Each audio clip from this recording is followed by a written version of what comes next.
ডান হাত সামনের দিকে নাও। আমি শপথ করিতেছি যে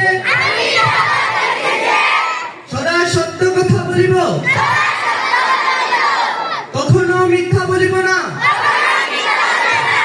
মানুষের সেবায় সর্বদা নিজকে নিয়োজিত রাখিব, দেশের প্রতি অনুগত থাকিব, দেশের একতা ও সংহতি বজায় রাখিবার জন্য সর্বদা সচেষ্ট থাকিব। হে মহান সৃষ্টিকর্তা, আমায় শক্তি দিন, আমি যেন বাংলাদেশের সেবা করতে পারি ও বাংলাদেশকে একটি আদর্শ ও শক্তিশালী রাষ্ট্র হিসেবে গড়ে তুলতে পারি এবং তারই সাথে সাথে